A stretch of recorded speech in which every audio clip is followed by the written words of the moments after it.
share my screen to you.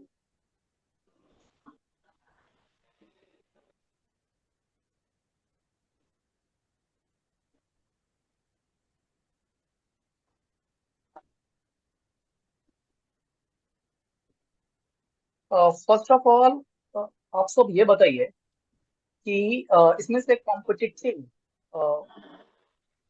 Competition के लिए कौन कौन तैयारी कर रहा है। दिलनसी, यस और सर। आप लोग में से कॉम्पिटिटिव नीतीश सर का ये क्लास है और ऑनलाइन क्लास कौन कौन ज्वाइन किया है। Actually the part of this online class, those who are only attendees for today, not, आप सब ये बताइए जो एक्चुअल आप लोग क्लास कर रहे हैं, ऑनलाइन क्लास के पार्टिसिपेंट्स हैं, आप लोगों ने इन्वॉल्व कर रखा है ऑनलाइन क्लास में। Can you drop your name?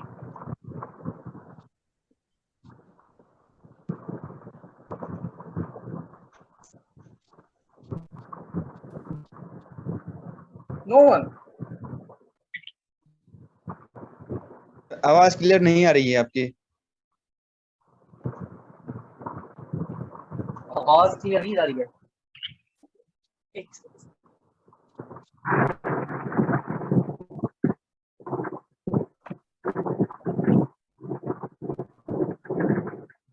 अब सही है, आवाज सब कुछ जा रहा है प्रॉपर।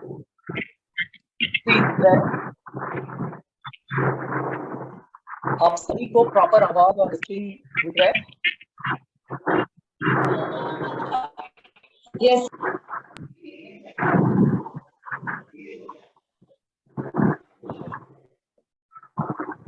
चलिए ठीक है।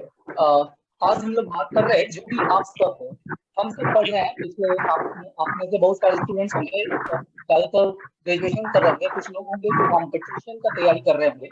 और लेकिन हम लोग 10-12 साल में अब तक ये नहीं बताया गया कि रीडिंग का स्ट्रैटेजी क्या होना चाहिए। ठीक है, जब आप किसी बड़े कंपटीशन की तैयारी करते हैं, एक्सक्यूज मी कि यू ऑल, जिनका भी माइक ऑन है, वो कृपया करें अपने माइक को म्यूट कर लें। ठीक है, ये सभी के लिए सही होगा।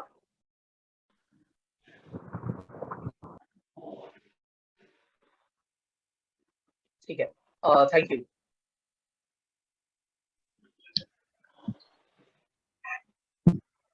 तो हम सब इतने देरी से पढ़ रहे हैं और अभी तक नहीं बताया गया कि what are the right reading strategy, कि रीडिंग स्ट्रैटेजी क्या होना चाहिए, कि किस तरह की रीडिंग स्ट्रैटेजी हो जिससे कि आप बड़े कॉम्पिटिशन्स को क्रैक कर सकते हैं। जैसे अगर आप नीट की तैयारी कर रहे हैं, यूजीसी नेट की तैयारी कर रहे हैं, या फिर कोई भी अदर कॉम्पिटिशन्स की तैयारी कर रहे हैं, सीएस आईआर नेट की तैयारी कर रहे हैं, या फिर आप अपने फील्ड में चाहे एम्स की तैयारी कर रहे हो, किसी भी वैसे कॉम्पिटिशन्स के लिए आपके पास एक स्ट्रैटेजी होनी चाहिए पढ़ने की। तो आज हम लोग डिस्कस करेंगे कि what are the right strategy of reading, how you make notes और better notes to revise in a very quick form. So today we are going to discuss introduction of SQ3R model. तो चलिए इस model समझने से पहले थोड़ा बहुत आप मेरे बारे में जान लीजिए। मेरा नाम रीत रहेगा है और ऑनलाइन क्लास जो नीतीश सर का ऑनलाइन क्लास है, आज उसमें एज अ गेस्ट स्पीकर आप सबके साथ हूँ। और आज उनके तरफ से मुझे असाइनमेंट मिला है कि जो बच्चे उनके ऑनलाइन क्लास को ज्वाइन कर रहे हैं, या जो बच्चे ज्वाइन करेंगे, बहुत सारे गेस्ट अटेंडी भी हैं, जो गेस्ट अटेंडी हैं वो हो सकता है कि उनमें से कुछ बच्चे नीतीश सर को आगे ज्वाइन भी करें। वो माइक्रोबायोलॉजी का क्लास लेते हैं, माइक्रोबायोलॉजी बाकी दूसरे बच्चे जो इंटरेस्टेड होंगे, या आप सब में से कोई भी जो माइक्रोबायोलॉजी का क्लास करना चाहता है वो कर सकता है। ये ऑनलाइन क्लास सर का है, आप ज्यादा इंफॉर्मेशन के लिए आप नीतीश सर से बात कर सकते हैं। आज हम लोग बात करेंगे SQ3R मॉडल्स पे, जहां पर आपको ये बताएंगे कि क्या रीडिंग स्ट्रेटजी होना चाहिए। ये SQ3R है क्या? ये हर चीज को शॉर्ट फॉर्म कर दिया गया है। एस का मतलब यहाँ पे सर्वे से है, क्यू का मतलब यहाँ पे क्वेश्चन से है, और ये 3R रीडिंग रिसाइट और रिव्यू को बताता है। तो चलिए एक एक करके हम लोग देखते हैं कि ये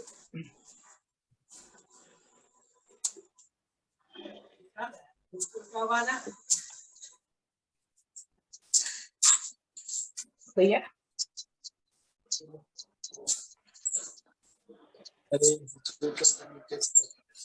स्क्रीन सबको विजिबल हो रहा है?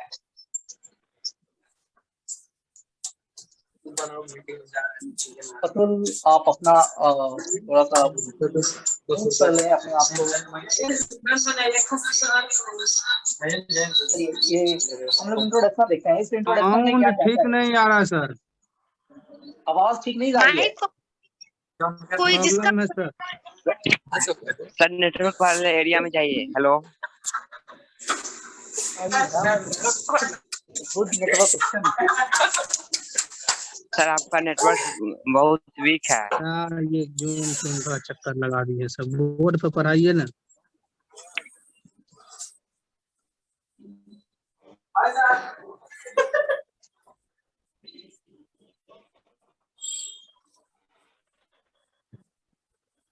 बालाओं का दिन काटने वाला है कौन?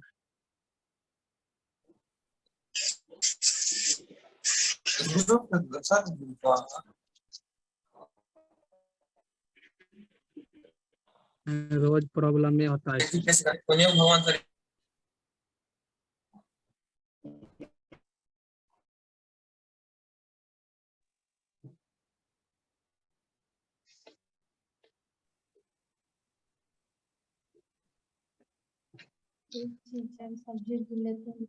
हेलो, ठीक है।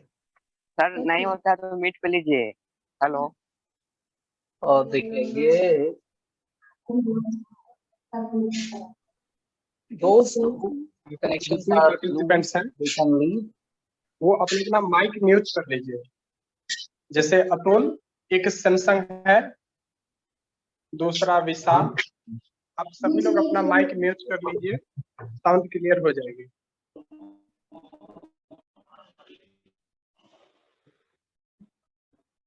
Now hope everything is right. Let's start. SQ3R is a reading strategy formula designed to help you process and increase the retention of the written information.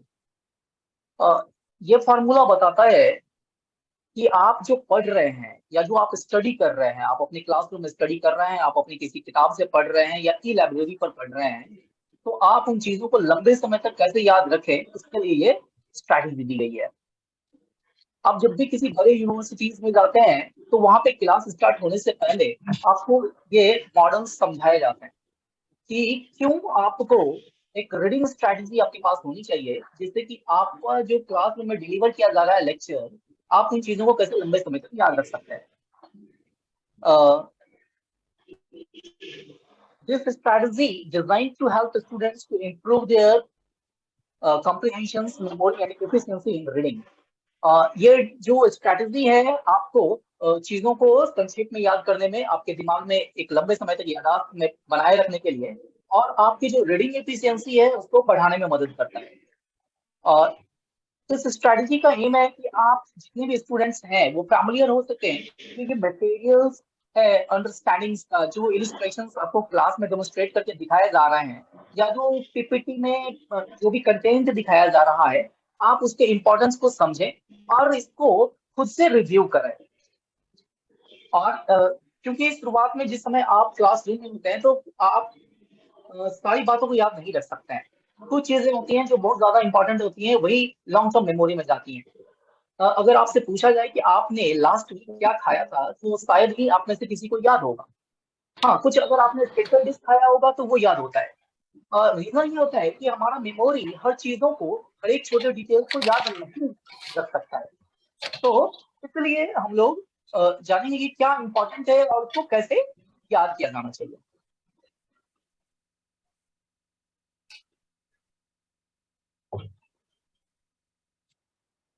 चलिए अब इसका सबसे पहला टॉपिक है कि सर्वे। कोई भी लिटरेचर, कोई भी बुक, कोई भी नॉवल, कोई भी स्टडी मटेरियल, कोई भी नोट्स जो भी आप लेते हैं, सबसे पहले सर्वे कीजिए कि इसमें पढ़ना क्या है, what are the important facts and figures. आपको रीड करने से पहले, जब भी आप पढ़ने जा रहे हैं, तो सबसे पहले ऑब्जेक्टिव डिसाइड कीजिए कि कोई भी किताब पढ़ रहे हैं तो आपका ऑब्जेक्टिव क्या है।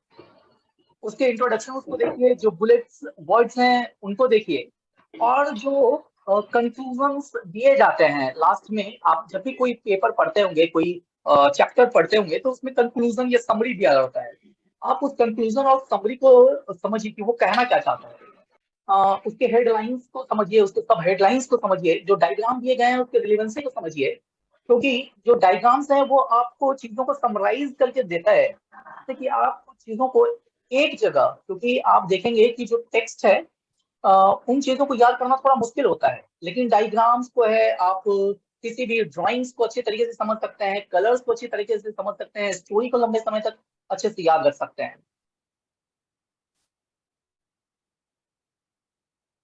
आपको इन सब चीजों का एक लिस्ट बना लेना है। सर्वे का मतलब होता है, सर्वे जब आपके घर में भी गन्ना वाले आते हैं सर्वे के लिए, तो आपसे पूछते हैं ना कि आपके घर में टीवी है, फ्रिज है, क्या चीजें हैं आपके पास, आपका नाम क्या है, फैमिली में मेंबर्स कितने हैं।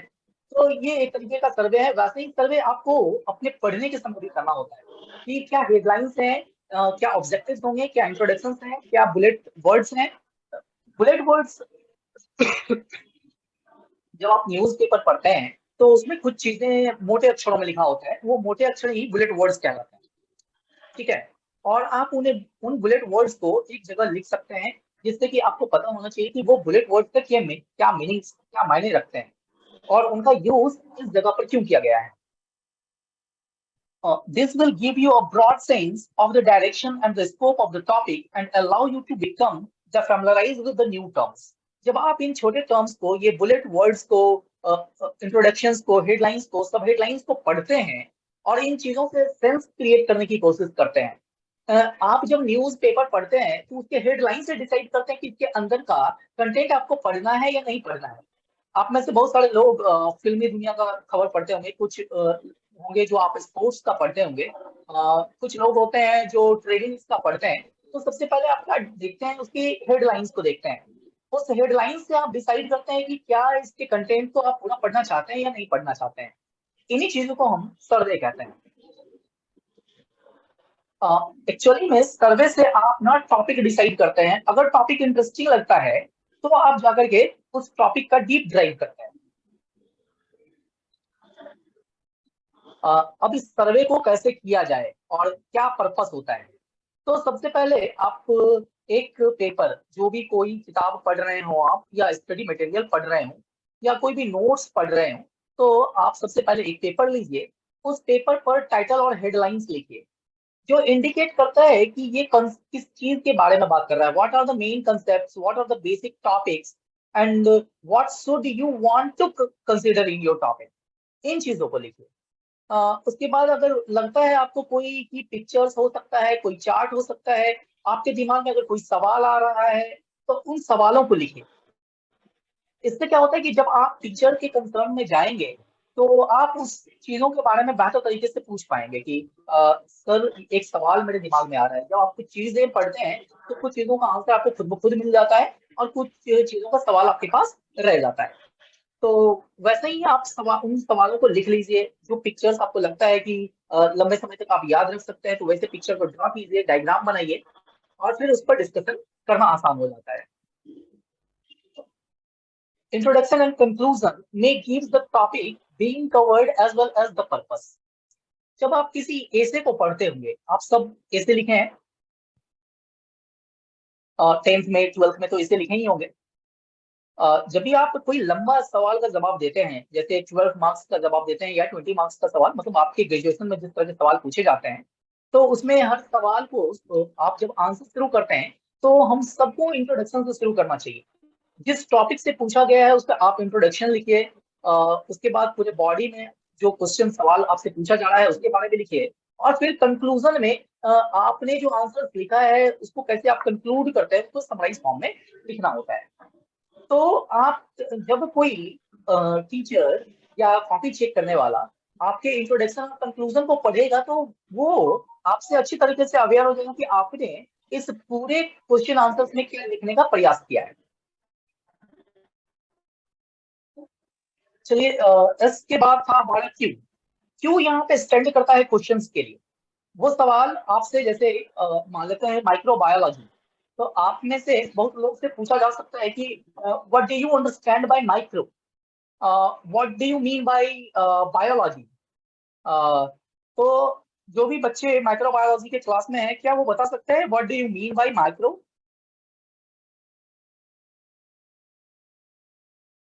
Is anyone is there? Study of study of microorganism.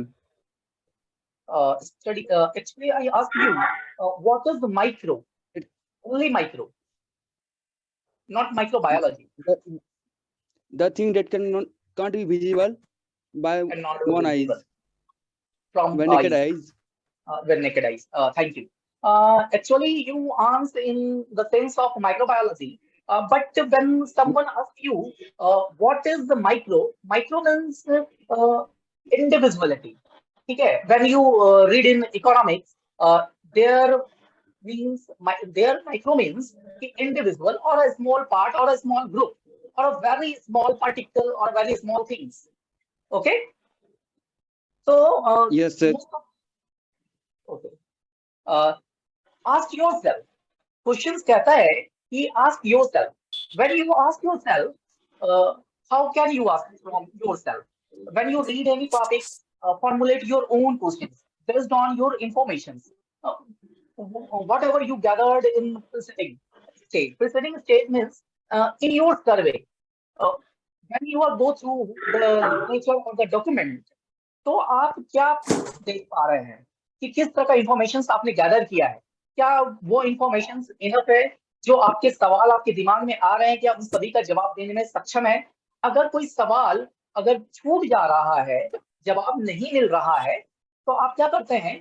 उसको कहीं दूसरे सोर्स से जानने की कोशिश करते हैं। आप गूगल करते हैं, आप अपने टीचर से पूछते हैं, या उस चैप्टर्स को फर्दर रीडिंग करते हैं, किसी दूसरे किताब में ढूंढते हैं। ठीक है। तो सबसे पहले जब कोई आप डॉक्यूमेंट उठाते हैं तो पहले आप अपना क्वेश्चन को फॉर्मुलेट कीजिए, जो आपको उसका फिर आंसर ढूंढिए उस डॉक्यूमेंट्स में। जब नहीं मिलता है तब आप उस क्वेश्चन को अपने जो टीचर्स हैं, वो जो टीचर्स आपके उस सब्जेक्ट को पढ़ा रहे हैं, आप उससे पूछिए।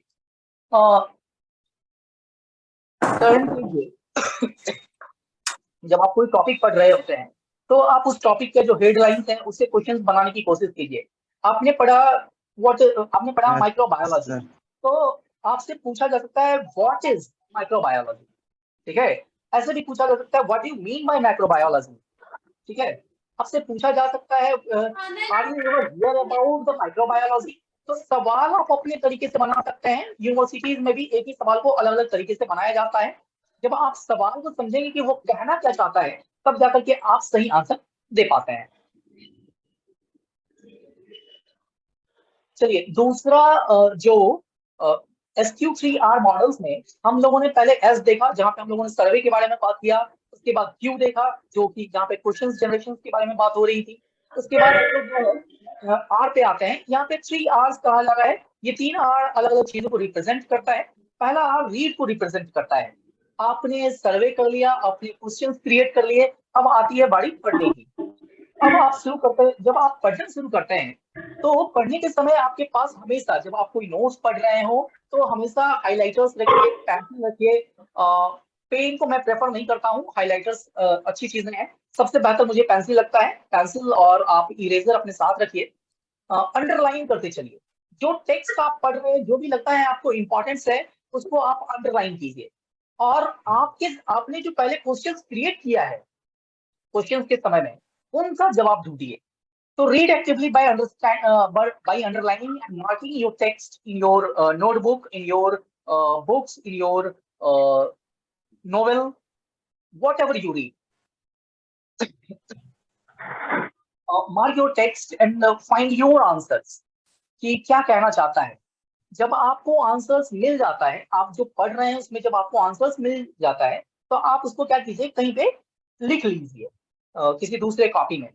उसके बाद फिर से आपको पढ़ना शुरू कीजिए। जब आप दोबारा पढ़ते हैं तो आपकी समझ क्या हो जाती है कि पहले से बेहतर बनती है। तो आपको जब तक समझ में पूरी तरीके से नहीं आ जाए तब तक रीड करना बंद नहीं करना है।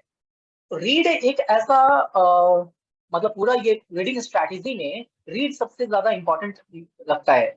जब किसी चीज को, कोई भी टेक्स्ट आप जब पहली बार पढ़ रहे होते हैं, बहुत बच्चों को मैथ से डर लगता है, बहुत बच्चों को सोशल साइंस से डर लगता है, मतलब आपका कोई भी सब्जेक्ट क्लियर हो सकता है।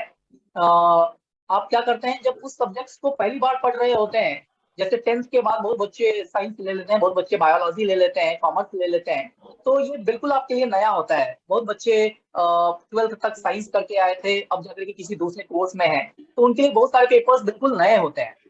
जब नया होता है तो आपको ना वो चीजें बार बार पढ़नी चाहिए। जो चीजें आपको नहीं समझ में आ रही है आप बार बार पढ़िए, हर बार कुछ नए सवाल को लेकर के आइए। इससे आप का जो है अंडरस्टैंडिंग का लेवल बढ़ता जाता है। चलिए, रीसाइट। रीसाइट का मतलब होता है पुनरावृत्ति करना, बार बार दोहराना किसी भी चीज को। आप में से बहुत लोगों को कुकिंग आता होगा, आप में से बहुत लोगों को ड्राइविंग आता होगा, ठीक है। आप क्या वो कुकिंग, आप में से जो कोई भी अच्छा खाना बनाता है या जो कोई भी अच्छा ड्राइविंग करता है, क्या आपको लगता है कि आपने केवल एक दिन कुकिंग किया और आप अच्छे कुक बन गए, या आपको ऐसा लगता है कि आपने एक दिन ड्राइविंग किया और आप अच्छे ड्राइवर बन गए? Yes sir. यस सर, एक दिन में। तो एक दिन में अच्छे ड्राइवर बन गए हो तो फिर नीतीश सर को एक दिन बैठा के आप पूरे पटना घुमाइए, उनका डर दूर हो जाएगा। तो हम में से कोई भी ये कहने के लिए होता है कि हम सब एक दिन में एक अच्छे कुक बन सकते हैं, एक अच्छे ऑथर बन सकते हैं, एक अच्छे राइटर बन सकते हैं। हम लोग को बार बार करना पड़ता है, पुनरावृत्ति करनी पड़ती है। तो रिसाइट का मतलब होता है दोहराना। आप जिस चीज में परफेक्ट बनना चाहते हैं, आप में से कोई आर्टिस्ट बनना चाहता है, कोई डांस बनना चाहता है, डांस में परफॉर्म करना चाहता है, तो आप सब क्या करते हैं, रिपीट करते हैं चीजों को। तो रिसाइट है कि आपका जो मेमोरी है, level of memory, understanding level, आप उसमें एक गहरा याददाश्त में बैठाना चाहते हैं। So recite the form of memory such possible the important points under the each heading after you read a section. जब आप किसी चीज को बार बार करते हैं, जैसे आप पढ़ रहे हैं, उसके मेन टॉपिक्स हैं, उसके अंदर में कुछ सब टॉपिक्स होते हैं, आप मेन पॉइंट्स को जब बार बार पढ़ते हैं, इसमें कहता है कि out loud and your own words, आपको जोर से बोल करके पढ़ना चाहिए। बच्चे में हम लोग बच्चों को सिखाते हैं ना, A for apple, B for ball, ऐसे बोलकर इसलिए सिखाते हैं क्योंकि उनके दिमाग में बैठ जाए कि ए फॉर एप्पल होता है। लेकिन वैसे अब हम में से बहुत सारे लोग हैं जो कि बोलकर पढ़ना बंद कर दिए है। आप बुक खोलते हैं, मन में पढ़ने लगते हैं। तो वैसे में क्या होता है कि मेरा मेमोरी का लेवल होता है वो थोड़े समय के लिए होता है, जिस समय आप पढ़ रहे होते हैं कुछ देर के लिए आपके पास रहेगा, लेकिन जब आप एग्जाम से पहले लाउड रीड करके जाते हैं तो चीज आपको मेमोरी में एक लंबे समय तक होती है। तो these recitations can be done by the writing, put doing its allowed benefits auditory learners and make less times. अगर आप चाहते हैं कि अपने समय को कम कर लें, बार बार दोबारा से आपको पढ़ना ना पड़े, तो आप क्या कर सकते हैं कि दोहराने का मतलब सिर्फ ये नहीं है कि आप बार बार पढ़ के दोहराएं। आप किसी चीज को पढ़ लिए हैं, आप लिख भी सकते हैं, आप उसका ऑडियो रिकॉर्ड करके बार बार सुन भी सकते हैं, आप किसी भी तरीके से अपने दिमाग में इंफॉर्मेशन देते रहना है। चलिए आते हैं रिव्यू। रिव्यू एक ऐसा स्टेज है जो अब तक आपने सीखा, खुद को रिव्यू करना है, किसी मूवी को रिव्यू नहीं करना है, किसी बुक को रिव्यू नहीं करना है, किसी टीचर्स के डेमो को रिव्यू नहीं करना है। आपको आपने जो अब तक पढ़ा है उसको रिव्यू करना है कि आपने जितना पढ़ा है क्या वो चीजें आपके मेमोरी लेवल पर हैं। तो रिव्यू एक इमीडिएट मतलब खुद के लिए एक फीडबैक जनरेशन का काम होता है। और इसमें आप क्या करते हैं कि आपने जो 10 मिनट या 15 मिनट या 20 मिनट, वैसे कभी भी एक लंबे समय तक बैठ के नहीं पढ़ना चाहिए। अगर एक स्टैंडर्ड टाइम माना जाए बैठ के पढ़ने का, तो बैठ के पढ़ने का एक स्टैंडर्ड टाइम है 20 मिनट्स। जब आप 20 मिनट पढ़ लेते हैं तो 20 मिनट पढ़ने के बाद आपको 5 मिनट का ब्रेक लेना चाहिए रिव्यू के लिए। मतलब आप अपनी आंखों को बंद कीजिए, जो चीजें आपने पढ़ा है उसको रिकॉल कीजिए। पहली बार में आप रिकॉल करें कि क्या क्या चीजें आपने पढ़ा है। दूसरे टाइम में जब आप पढ़ लेते हैं, फिर उसके बाद आप उसको किताब को बंद कीजिए, या जो भी आप स्टडी मटेरियल पढ़ रहे हैं उसको बंद कीजिए और उसको लिखिए कॉपी में अपनी भाषा में कि आप उन चीजों को कितना समझ पाए हैं।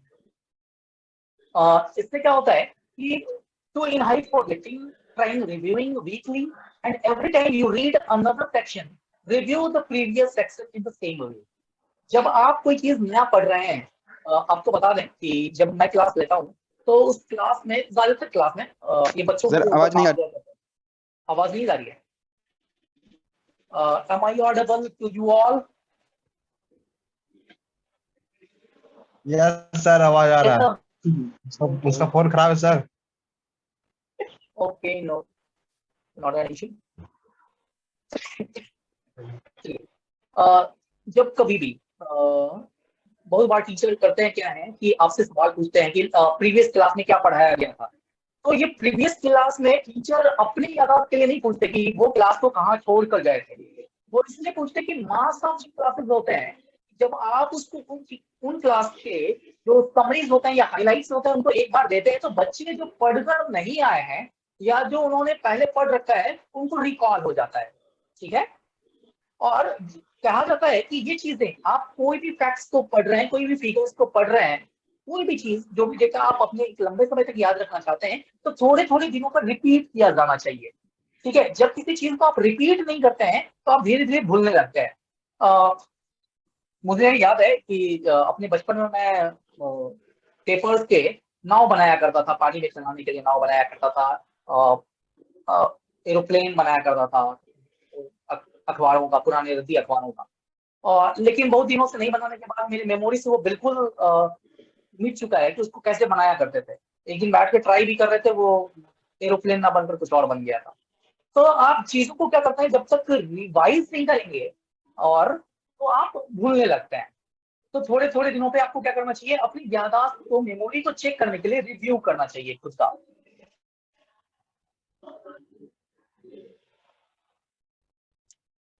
ये था SQ3R मॉडल। अब हम लोग बात करते हैं कि कुछ एडिशनल टेक्निक्स की जो कि आपके रीडिंग को और ज्यादा इफेक्टिव बना सकता है। SQ3R में हम लोग ने सबसे पहले सर्वे को देखा था, उसके बाद क्वेश्चंस को देखा, उसके बाद रीड को देखा, रिसाइट को देखा और फिर रिव्यू को देखा। अब ये एडिशनल 3 R's है जो कि मॉडर्न ऑथर्स और बाकी दूसरे टीचर्स अपने स्टूडेंट को सजेस्ट करते हैं। मैं भी सजेस्ट करता हूँ अपने स्टूडेंट्स को कि आप अपने रीडिंग्स को और ज्यादा इफेक्टिव कैसे बना सकते हैं। तो हम लोग करते क्या है कि चीजों को रिलेट करते हैं। ठीक है, एग्जाम्पल से कि कुछ ऐसे आप एग्जाम्पल्स दें जो एग्जाम्पल्स को भुलाना बहुत मुश्किल होता है। जब मैं कम्युनिकेशंस का क्लास लेता हूँ तो कम्युनिकेशंस के क्लास में मैं बच्चों को स्टोरी सुनाता हूँ, और वो स्टोरी बच्चे अपने मतलब आप सब भी स्टोरी, फिल्मों की स्टोरी भूलते तो नहीं है? आप में से कोई ऐसा जो कि फिल्मों की स्टोरी भूल जाता हो, या कोई कहानी अपने, अच्छा आप लोग में से कितने लोगों ने खरगोश और वो कछुआ वाला कहानी सुना है? सुने हैं आप सब? सुने हैं सर। यस सर, सुने हैं। अच्छा चलिए, सब सुने हैं, अच्छी बात है। आप लोग को कहानी याद है? आपने सुना है तो कहानी याद है?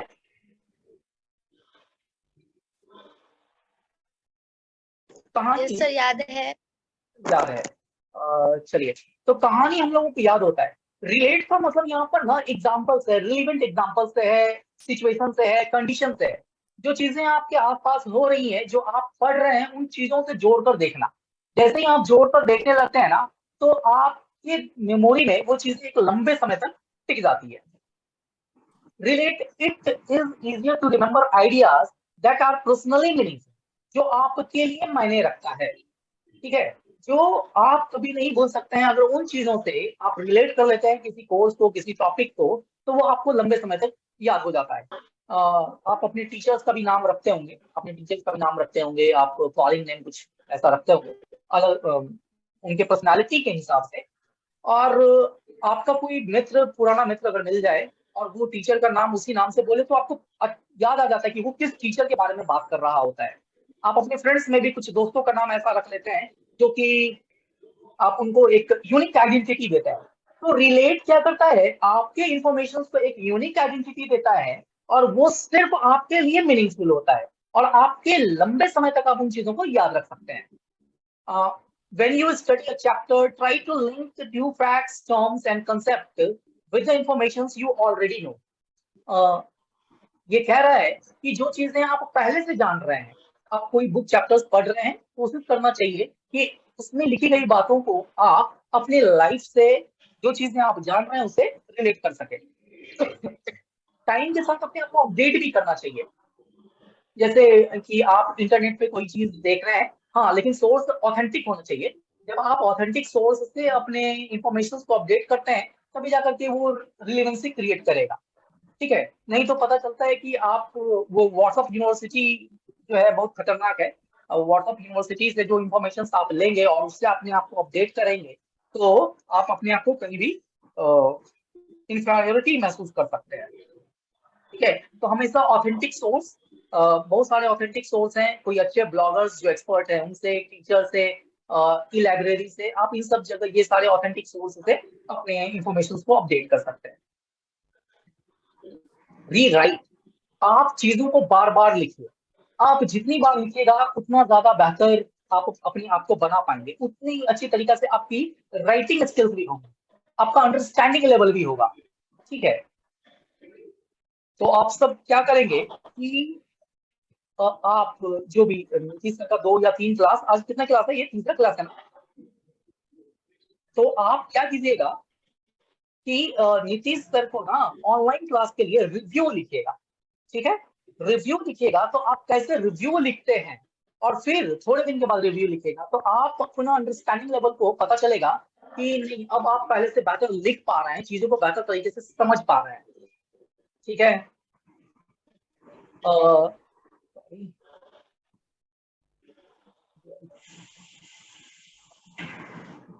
चलिए आते हैं हम लोग रिकॉर्ड पर।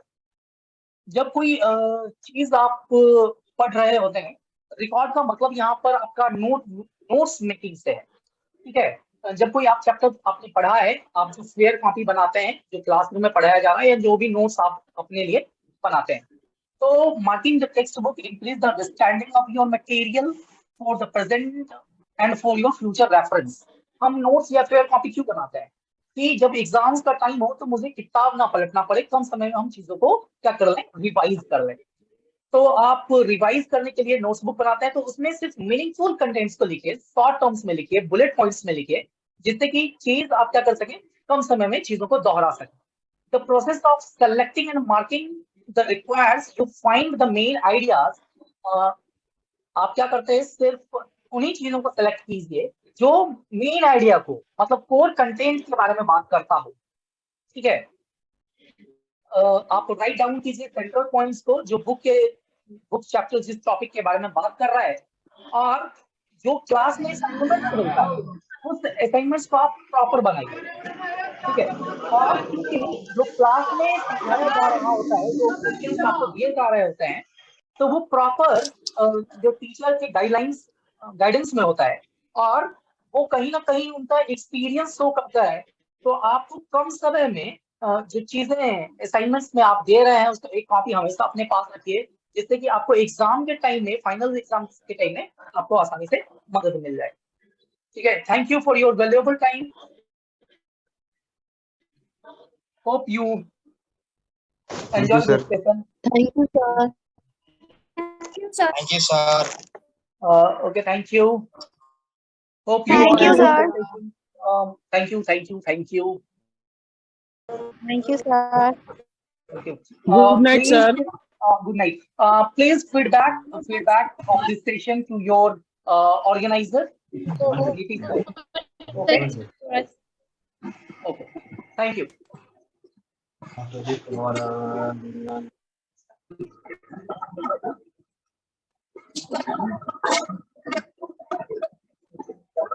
आप